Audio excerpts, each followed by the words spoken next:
ಸ್ಯಾಂಡಲ್ವುಡ್ನಲ್ಲಿ ಇದೀಗ ಸೆಲೆಬ್ರಿಟಿಗಳ ಹವಾ ಹೆಚ್ಚಾಗಿದೆ. ಎಲ್ಲಿ ಹೋದರೂ ಎಲ್ಲಿ ಬಂದರೂ ಕೂಡ ಸೆಲೆಬ್ರಿಟಿಗಳು ಏನೇ ಮಾಡಿದರೂ ಕೂಡ ಸುದ್ದಿಯಾಗುತ್ತದೆ. ಇದೀಗ ಶುಭಪುಂಜ ಅವರು ಒಂದು ಮಾತನ್ನು ಆಡಿ ಎಡವಟ್ಟು ಮಾಡಿಕೊಂಡಿದ್ದಾರೆ. ಅದೇನಪ್ಪ ಅಂದರೆ 2 ವರ್ಷ ಆದರೂ ಗಂಡನಿಂದ ಆ ಆಸೆ ಈಡೇರಿಲ್ಲ ಎಂದು ಶುಭಪುಂಜ ಅವರು ಹೇಳಿದ್ದಾರೆ.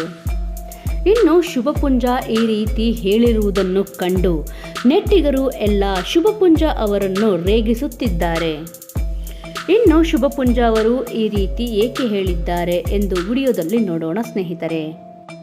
ಇನ್ನು ಯಾರಿಗೂ ಕೇರ್ ಮಾಡದೆ ವಟ ಅಂತ ಮಾತನಾಡುವ ಶುಭಪುಂಜ ಪರ್ಸನಲ್ ವಿಚಾರವೊಂದನ್ನು ಹಂಚಿಕೊಂಡಿದ್ದಾರೆ. ಇನ್ನು ಸ್ಯಾಂಡಲ್ವುಡ್ ಬಿಂಕದ ಬೆಡಗಿ ವಟ ಮಾತನಾಡುವ ಬಿಗ್ ಬಾಸ್ ಸ್ಪರ್ಧಿ ಹಾಗೂ ಪ್ರತಿಯೊಬ್ಬರ ಜೊತೆಗೂ ಸ್ನೇಹದಿಂದ ಇರುವ ಶುಭಪುಂಜ ಅವರು ಈ ರೀತಿಯಾಗಿ ಏಕೆ ಹೇಳಿದ್ದಾರೆ ಗೊತ್ತಾ? ಇನ್ನು ಎಲ್ಲರಿಗೂ ತಿಳಿದಿರುವ ಹಾಗೆ ಬಿಗ್ ಬಾಸ್ ಶೋಗೆ ಕೂಡ ಶುಭಪುಂಜ ಅವರು ಬಂದಿದ್ದರು.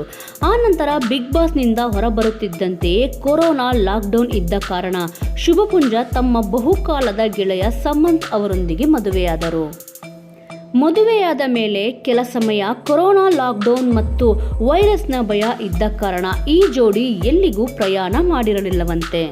ಅಲ್ಲದೆ ಹನಿಮೂನ್ಗೆ ಹೋಗಬೇಕು ಅನ್ನೋದು ಶುಭಪುಂಜ ಅವರ ಪ್ಲಾನ್. ಆದರೆ ಸಮಯ ಕೂಡಿ ಬರುತ್ತಿಲ್ಲ, ಹೀಗಾಗಿ ಈ ಆಸೆ ಇನ್ನೂ ಈಡೇರಿಲ್ಲ ಎಂದು ಶುಭಪುಂಜ ಅವರು ಹೇಳಿದ್ದಾರೆ. ಇನ್ನು ಶುಭಪುಂಜ ಅವರ ಈ ಮಾತನ್ನು ಕೇಳಿರುವ ಸ್ವಲ್ಪ ನೆಟ್ಟಿಗರು ನಿಮ್ಮ ಪರ್ಸನಲ್ ಮ್ಯಾಟರ್ ಅನ್ನು ಬಿಟ್ಟು ಕೊಡಬಾರದು ಎಂದು ನೆಟ್ಟಿಗರು ಶುಭಪುಂಜ ಅವರಿಗೆ ಸಲಹೆಯನ್ನು ನೀಡಿದ್ದಾರೆ. ಸ್ನೇಹಿತರೆ, ಈ ವಿಚಾರದ ಬಗ್ಗೆ ನಿಮ್ಮ ಅನಿಸಿಕೆ ಮತ್ತು ಅಭಿಪ್ರಾಯ ಏನಾದರೂ ಇದ್ದಲ್ಲಿ ತಪ್ಪದೇ ಕಮೆಂಟ್ ಮೂಲಕ ತಿಳಿಸಿ. ಇನ್ನೂ ಇಂಟ್ರೆಸ್ಟಿಂಗ್ ಆದ ವಿಚಾರಗಳನ್ನು ತಿಳಿದುಕೊಳ್ಳಲು ತಪ್ಪದೇ ನಮ್ಮ ಚಾನಲನ್ನು ಸಬ್ಸ್ಕ್ರೈಬ್ ಮಾಡಿಕೊಳ್ಳಿ. ಮುಂದಿನ ವಿಡಿಯೋದೊಂದಿಗೆ ಮತ್ತೆ ಸಿಗೋಣ. ಜೈ ಹಿಂದ್, ಜೈ ಕರ್ನಾಟಕ.